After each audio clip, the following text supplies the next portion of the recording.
마가복음 14장 32절에서 42절까지 말씀을 저와 한 절씩 번갈아 가며 읽도록 하겠습니다. 우리 마지막 절은 다 함께 봉독하겠습니다.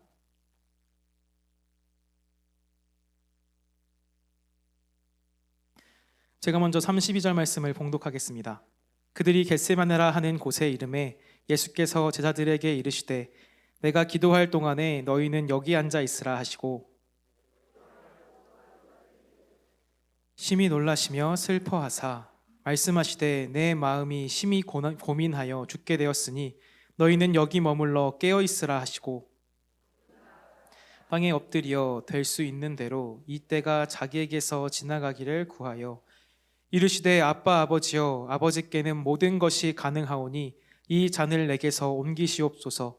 그러나 나의 원대로 마시옵고 아버지의 원대로 하옵소서 하시고 베드로에게 말씀하시되 시몬아 자느냐 내가 1시간도 깨어 있을 수 없더냐. 시험에 들지 않게 깨어 있어 기도하라. 마음에는 원이로되 육신이 악하도다 하시고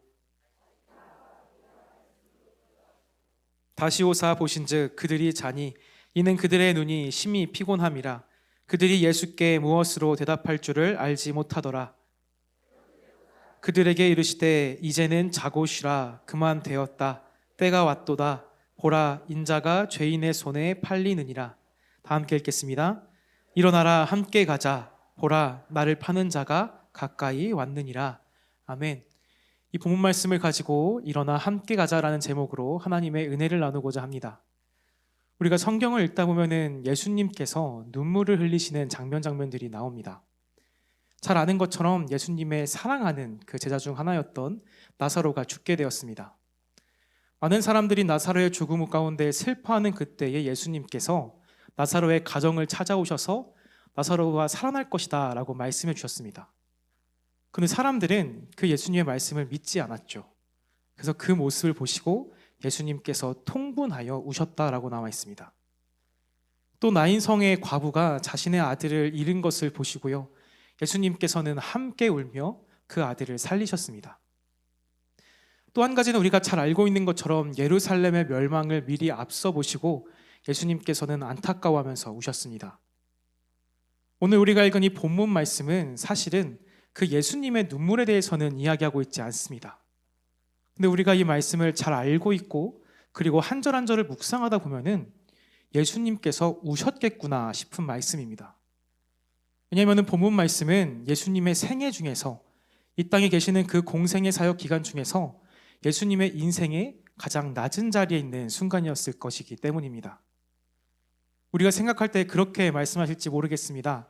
아직 예수님께서 십자가를 짊어지지 않으셨는데 어떻게 그곳이 가장 낮은 곳이겠습니까? 하고 말입니다. 그러나 곰곰이 생각해 보면 우리가 무언가를 하기 전에 그것을 결심하기까지가 더 힘든 것 같습니다. 오히려 마음에 결단을 하고 해야겠다만 먹을 때는 또 다른 영역으로 나아가는 것 같습니다. 그렇게 볼 때 오늘 본문 말씀은 예수님의 생애에서 가장 낮은 곳이고 그렇기에 예수님의 눈물을 그려볼 수 있는 본문 말씀입니다. 이 말씀을 볼 때요, 너무나 뻔한 현실과 그 미래 앞에서 예수님께서는 좌절하고 계십니다. 참 어울리지 않는 단어죠. 좌절이란 말과 우리 예수님에 대한 그 어울림.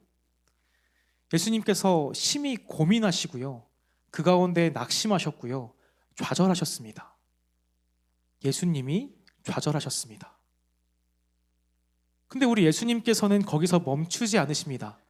오늘 바라는 것은 그 예수님께서 그 상황 가운데 무엇을 하셨는지, 그리고 그것이 우리들의 삶 가운데 어떠한 의미가 있는지를 살펴보면서 이 하루를 살아갈 수 있는 또 새 힘을 얻는 귀한 시간이 되기를 간절히 소망합니다. 우리 함께 말씀 보도록 하겠습니다. 우리 다 함께 34절에서 35절까지 말씀입니다.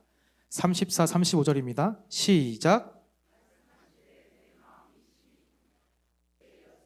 너희는 여기 머물러 깨어 있으라 하시고 조금 나아가사 땅에 엎드려 될 수 있는 대로 자기에게서 지나가기를 구하며. 아멘. 이 예수님께서 겟세마네라는 곳에 가셨습니다. 이 겟세마네는 예루살렘 뒤편에 있는 작은 동산을 가리키는 말이었습니다. 그러니까 구리시가 있고요, 그 옆에 있는 아차산과 같은 곳에 가신 겁니다. 가셨는데 그냥 가신 것이 아니라 제자들과 함께 가셨습니다. 그리고 그들 가운데 잠시 머물라라고 이야기하시고요. 그와 가장 가까웠던 베드로, 야고보, 요한과 함께 산에 오르십니다. 예수님께서요, 그들에게 이렇게 말씀하세요. 깨어 있으라 하고 말입니다. 그리고 예수님께서는 조금 떨어진 곳에서 기도하기 시작하셨습니다. 근데 예수님께서요, 이 깨어 있으라라는 말을 생각해 보면요, 정말 힘드셨구나라는 것을 알 수 있습니다. 우리가 기도라는 것을 이야기할 때 하나님과 우리 사이의 대화라고 이야기를 합니다. 그럼 곰곰이 생각해 보면요, 하나님과 누가 가장 대화가 잘 통했을까요? 예수님입니다. 예수님이 가장 잘 통하시지 않겠습니까? 근데요, 그 예수님께서요, 기도해 달라라고 이야기하시는 거예요. 이 말씀을 보니까요, 38절에 있는 것을 보니 깨어 있으라는 그 말씀은 단순히 잠을 자지 않고 있어라라는 말을 넘어서 깨어서 기도하라라는 것을 말씀하고 있습니다. 그리고 그 제자들을 위해서가 아니라 이 맥락으로 볼 때 자신을 위해서 기도해 달라라고 부탁하는 것을 볼 수 있다라는 것이죠. 우리 예수님도 기도할 때 그 기도를 위해서 부탁하셨다라는 것입니다. 이 말씀이 저에게 굉장히 큰 위로가 되었습니다. 이 본문 말씀을 사실은 사순절을 지나가다 보면요, 빼놓고 읽지 않는 말씀입니다. 겟세마네의 기도. 근데 말씀을 차근차근 묵상해 보니까 예수님께서 이 제자들을 향해서 이야기하신 겁니다. 나를 위해서 기도해 달라. 아니, 야고보, 요한, 베드로가 기도를 한다고 했을 때, 하나님과 대화를 한다 그랬을 때 예수님보다 대화가 잘 될까? 라는 생각을 하게 됩니다. 그런데 그런 예수님을 위해서도 기도해 달라라고 이야기하고 있다는 것이죠. 우리가 살아가다 보면요, 기도할 때요, 기도가 나오지 않는 순간이 찾아옵니다.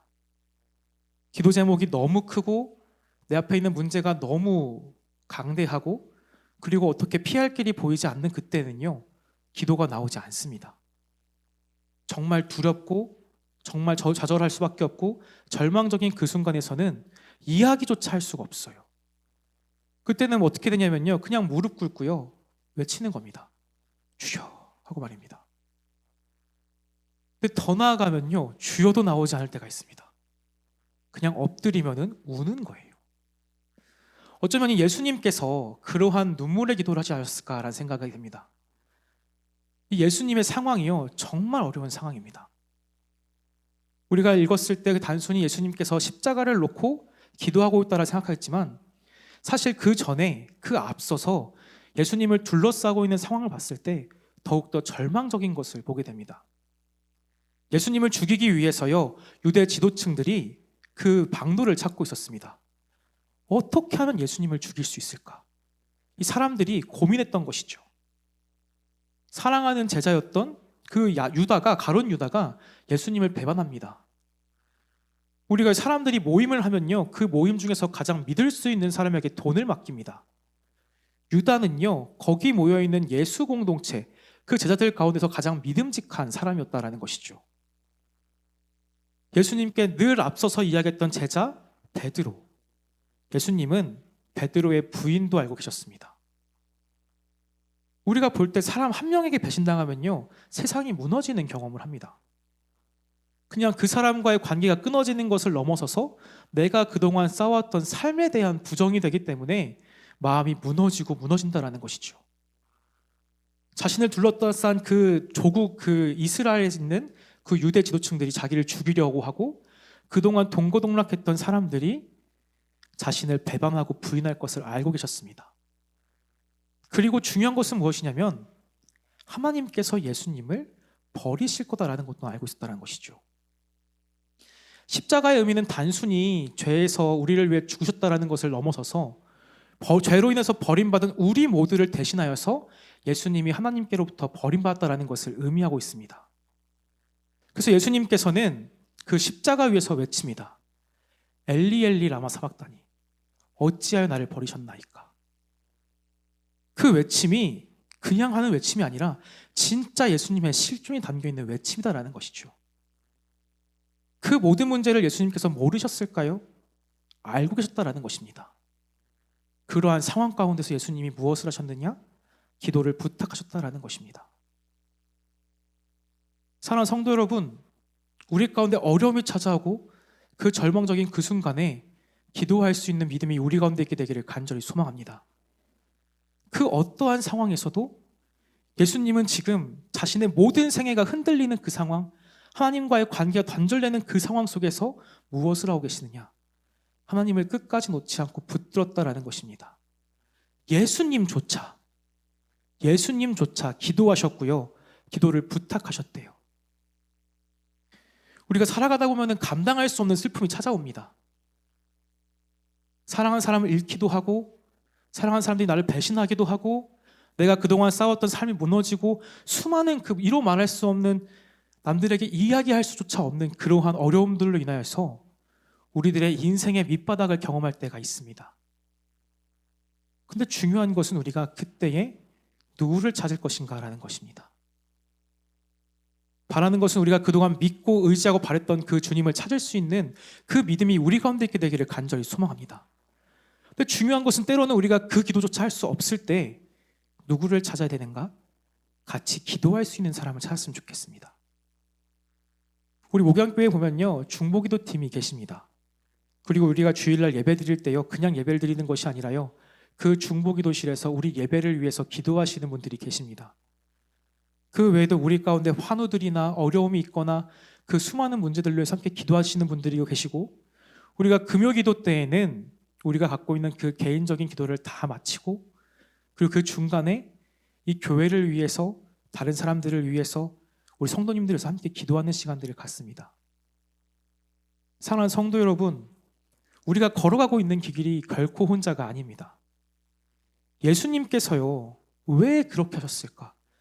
굳이 왜 기도를 부탁하셨을까? 예수님께서 누구보다 하나님과 가장 관계가 원활하신 분이시고 소통이 되시는 분이신데 왜 굳이 베드로와 야고보와 요한을 불러서 같이 기도해달라 얘기하셨을까? 오늘 본문 말씀을 보니까요, 이 예수님께서 정말 아버지의 마음, 어머니의 마음, 그리고 스승의 마음으로서 제자들과 함께 하신 것을 보게 되었습니다. 그냥 하신 것이 아니에요. 인생의 그 가장 밑바닥에 있는 그 순간에 우리가 어떻게 살아갈 것인가, 어떻게 살아낼 것인가를 직접 보여주고 계신다는 것입니다. 힘든 그 순간에 기도해라. 힘든 그 순간에 함께 기도해라. 함께 기도해 주어라 라고 말씀하고 있다는 것입니다. 오늘 우리가 이 자리에 온 것이 괜히 오시지 않은 줄로 알고 있습니다. 우리 가운데 문제가 있고요, 어려움이 있고요, 그리고 또 내 사랑하는 가족들 가운데 힘듦이 있고, 그리고 또 이 하루를 살아낼 수 있는 믿음이 필요하기 때문에 이 자리에 오셨을 줄로 믿습니다. 참 잘 오셨습니다. 우리 하나님께서는 그 기도하는 이 자리를요, 너무나 아끼시고요, 그리고 응답하실 것이다라는 것입니다.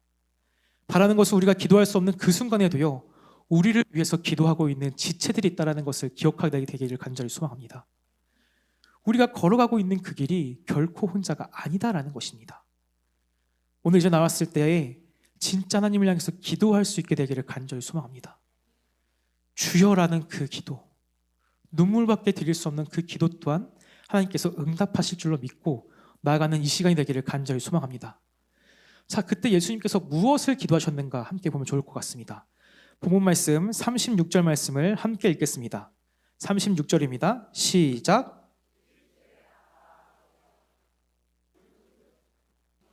이 잔을 내게서 옮기시옵소서. 그러나 나의 원대로 마시옵고 아버지의 원대로 하옵소서 하시고. 아멘. 예수님께서 보여주셨던 두 번째 모습은요, 하나님의 뜻을 구하는 기도였다라는 것입니다. 우리가 이 강대상에서 그리고 말씀을 들을 때요, 정말 말씀을 많이 드리는 것이 하나님의 뜻이란 단어입니다. 우리가 주기도문을 외울 때도 이렇게 고백합니다. 하늘의 뜻이 이 땅에서 이루어지기를. 그렇죠? 교회에 있어서 이 하나님의 뜻이라는 것, 우리 성도들에게 있어서 이 하나님의 원대로라는 것은 굉장히 중요하고 큰 의미를 갖습니다. 나의 원대로가 아니라, 나의 바램대로가 아니라, 나의 뜻대로가 아니라 하나님의 뜻, 하나님의 원, 하나님의 계획대로 이루어지길 바라는 마음. 근데 중요한 것은 무엇이냐? 정말 하나님의 뜻대로 이루어지는 것이 괜찮은가라는 것입니다. 지금 예수님께서는요, 고난의 잔 앞에 서 있으십니다. 이 잔을 마실 것인가 말 것인가. 이 본문 앞절에 보면요, 35절에 예수님께서 될 수 있는 대로 이야기합니다. 될 수 있는 대로. 될 수 있는 대로 이때가 자기에게서 지나가기를 구하시니라. 그냥 기도하신 것이 아니라요, 하나님, 내가 이 십자가를 피할 수 있도록 피할 길을 주십시오라고 기도했다라는 것입니다. 예수님도요, 하나님의 뜻대로 하는 것이 얼마나 힘든지 아셨다라는 것입니다. 가능하면 피할 수 있도록, 가능하면 내려놓을 수 있도록 간구하며 기도하셨다라는 것입니다. 이렇게 하니까요, 그 십자가의 의미, 하나님의 원대로라는 뜻이 너무나 무겁게 다가오게 되었습니다. 사실 저도 날마다 기도합니다. 하나님, 오늘 제가 살 때 하나님의 뜻을 이루는 삶을 살게 해주십시오. 제가 곰곰이 생각해 볼 때 그러한 기도를 했었습니다. 처음에 이렇게 목회 길을 접어들면서 하나님, 이 땅 가운데 하나님께서 쓰시고자 할 때 마음 편히 쓸 수 있는 사람이 되길 원합니다라고 기도했었는데, 지금 생각해 보니까는 그 기도가 얼마나 무서운 기도인지를 알게 되었습니다. 하나님의 뜻대로, 나의 원대로, 나의 뜻대로가 아니라 하나님의 뜻대로. 우리가 생각하는 것과 내가 기대하는 것과 하나님의 뜻과 계획이 같으면요, 너무 행복해요. 너무 편안하고요, 너무 좋습니다. 그냥 그 길이 꽃길이에요. 그런데 지금 예수님이 걸어가셔야 되는 길은 고난의 길이고 십자가의 길이라는 것입니다. 찬송가에도 이런 가사가 나오죠. 십자가를 질 수 있나? 주가 물어보실 때. 그 찬양을 참 좋아하는 찬양이지만 이렇게 말씀을 묵상하고 보면요, 너무나 어려운 답입니다. 십자가를 지고 그 고난의 길을 걸을 수 있는가? 근데 예수님께서 이렇게 기도하셨습니다. 그러나 나의 원대로 마시옵고 아버지의 원대로 하옵소서. 우리가 아까 말씀드렸을 때 기도가 대화다라고 말씀을 드렸어요. 하나님과 우리 사이의 대화. 근데 그 대화의 끝이 무엇인가? 내 뜻을 꺾고 하나님의 뜻을 따르는 것. 그게 기도다라고 지금 예수님께서 말씀하시는 겁니다. 우리가 어려운 상황 가운데에서 기도를 하게 됩니다. 기도하라고 알려주셨죠? 무엇을 기도해야 되는가? 하나님의 뜻 가운데 나아갈 수 있도록 나를 꺾는 것. 거기까지 나아가라라고 지금 말씀하고 계시다라는 것입니다. 참 어려운 것 같아요. 십자가가 우리 삶에 있어서 다 다를 것 같습니다. 누구는 그 십자가가 아내일 수도 있고요, 누구는 남편이실 수도 있습니다. 사랑하는 아들, 딸일 수도 있고요, 부모일 수도 있고요, 내가 지금까지 쌓아올린 생업일 수도 있고요. 그러니까 그 십자가라는 것이요, 우리가 예수님을 따르기 위해서 짊어져야 된다라는 것을 생각할 때에 결코 쉽지 않은 길입니다. 그런데 우리 예수님께서 말씀하세요. 가장 바닥에 있는 그 순간에, 가장 어려운 그 순간에 나의 원대로 마시옵고 아버지 원대로 하옵소서. 이 기도는요, 하나님에 대한 믿음의 절정인 것 같습니다. 나의 뜻은 피하는 거예요. 나의 뜻은 십자가를 내려놓는 겁니다. 나의 길은요, 짊어지지 않는 거예요. 너무 좋아 보여요. 근데 하나님께서 짊어지라, 십자가를 지라라고 했을 때는 다 이유가 있다라는 그 믿음이 있기 때문에 짊어질 수 있다라는 것입니다. 내가 지금 볼 때는 이 길이 가장 좋아 보일지라도 예수님께서 말씀하시는 그 길, 우리 주님이 걸어가는 그 길을 걸었을 때에 더 좋은 것을 우리에게 예비하셨기 때문에 걸어가라, 아버지의 원대로 하옵소서라고 기도할 수 있다라는 것입니다. 사랑하는 성도 여러분, 그 믿음이 우리 가운데 있게 되기를 간절히 소망합니다. 기도한다는 것은 우리가 하나님을 향한 믿음이 있기 때문에 할 수 있는 것입니다. 하나님께서 들어주실 거다. 그러나 그 기도를 따른다는 것은 또 하나의 믿음이 있다는 것입니다. 하나님께서 가장 좋은 길로 예비하실 거다. 우리가 볼 때요, 십자가의 길은요, 조롱의 길입니다. 예수님이 올라가셨을 때, 십자가 짊어지셨을 때 사람들이 박수 쳐주지 않았습니다. 사람들이 칭찬하지 않았고요, 호산나 호산나 외쳤던 그 사람들은 온데간데 사라졌습니다. 우리 예수님을 조롱하였고, 예수님을 핍박하였고, 예수님을 무시하였습니다. 그러나 그 길의 끝이 무엇입니까? 부활, 우리 가운데 주시는 그 영원한 생명이라는 것입니다. 사랑하는 성도 여러분, 짊어지고 계신 십자가가 무엇인지 모르겠습니다. 그러나 중요한 것은 우리 주님께서 우리에게 그 십자가를 맡겨주신 거는 그 이유가 있는 것이고요. 그 십자가 길 끝에는, 그 길 끝에는 하나님의 뜻이 정말로 있다라는 것입니다. 우리가 걸어가는 그 길이 결코 쉽지 않습니다. 어떻게 쉽겠어요? 십자가를 짊어졌는데, 사람들이 조롱하는데, 사람들이 무시하고 핍박하는데 어떻게 그 길이 쉽겠습니까? 그런데 그 길 끝에 무엇이 있는지를 볼 수 있는 그 믿음의 눈이 우리 가운데 있게 되기를 간절히 소망합니다. 예수님을 믿는다는 건요, 그래서 그 길을 따라간다는 것을 의미하고 있습니다. 우리 마지막으로 말씀 보겠습니다. 42절 말씀 함께 보겠습니다. 42절입니다. 시작. 일어나라 함께 가자. 보라 나를 파는 자가 가까이 왔느니라. 아멘. 예수님께서 제자들 가운데 3번이나 찾아오셨어요. 근데 제자들이요, 못 기도하는 겁니다. 밤이 되니까 너무 피곤해갖고요, 자는 거예요, 계속 막. 그래도 예수님께서 말씀하셨으니까는 어떻게든 지켜보려고 하는데 몸이 못 버티는 거예요. 그럴 때 있으시죠? 막 기도하고 싶은데 몸이 못 버티고 그날 하루가 너무 고되갖고 힘든 날. 아마 제자들에게 오늘이 그날이 그런 날이었던 것 같습니다.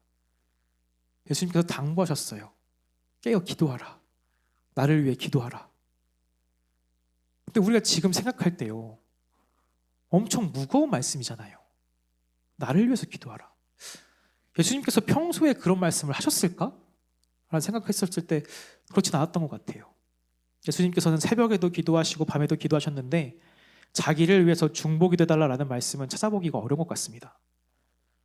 그런데 예수님께서 3년 만에 제자들에게 나를 위해 기도해줘라고 했을 때요, 그 무게가 엄청 컸을 텐데 그래도 불구하고 제자들은 잠을 잡니다. 그런 제자들을 향해서 말씀하세요. 함께 가자. 예수님은 다 알고 계셨어요. 가룟 유다가 배신할 것도 알고 계셨고 베드로가 부인할 것도 알고 계셨고요. 그 두 사람 안의 문제가 아니라요, 그 외에 10명은요 온데간데 사라졌습니다. 다 도망갔어요. 그런 제자들을 향해서 말씀하십니다. 일어나라 함께 가자.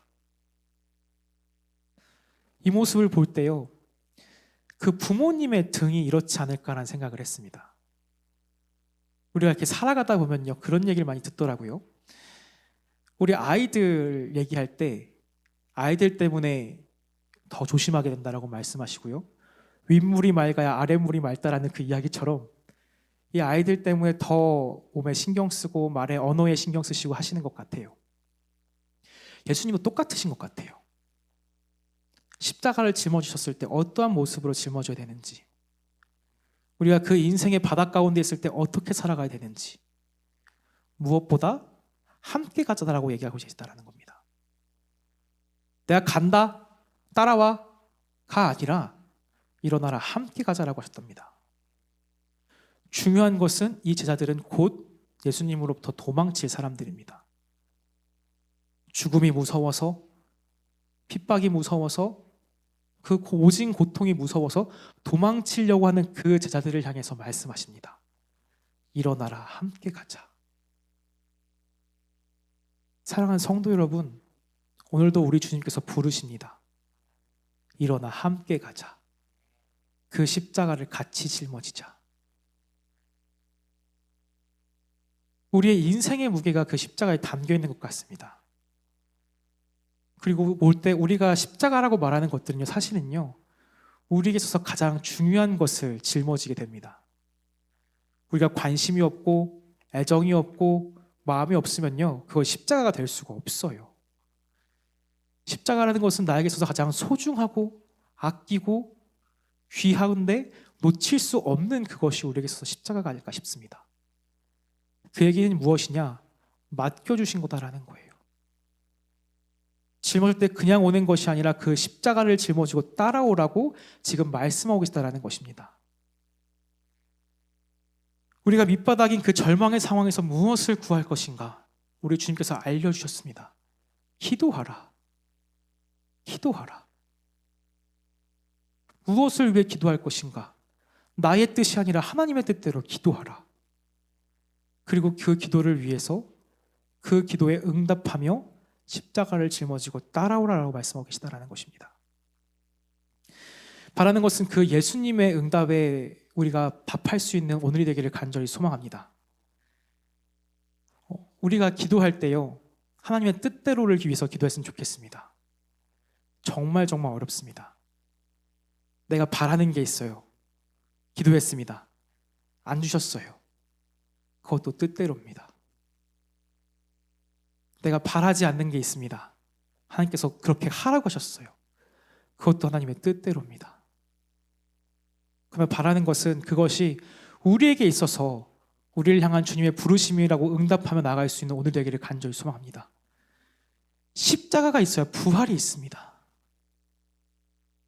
이게 참 우리에게 있어서 어려운 신비인 것 같아요. 단순히 고통을 즐겨라, 고난을 즐거워하라는 말씀이 아니라요, 예수님의 그 길을 따라갈 수 있는 믿음이 우리 가운데 있게 되기를 간절히 소망합니다. 예수님이 그 길을 걸어가셨을 때요, 결코 즐거워하지 않으셨습니다. 결코 기꺼워하지 않으셨습니다. 그럼에도 불구하고 하나님의 뜻을 위해서 그 뜻을 자신의 삶 가운데 이루기 위하여서 짊어지고 걸으시며 지금 오늘도 우리를 향해 부르고 계시다라는 그 음성에 응답할 수 있는 오늘 이 시간 되기를 간절히 소망합니다. 사랑하는 성도 여러분, 주님을 향해 기도하십시오. 우리 주님께서 들으실 것입니다. 나의 뜻이 아니라 하나님의 뜻을 위해서 기도하십시오. 그럴 때 우리의 주님의 동행하심을 경험하게 될 줄로 믿고 그 문제들 끝에 있는 그 영원한 생명, 우리에게 준비된 그 하나님의 뜻이 우리 가운데 이루어지며 그 은혜를 보게 될 줄로 믿습니다. 오늘 함께 말씀을 기억하며 함께 찬양하겠습니다.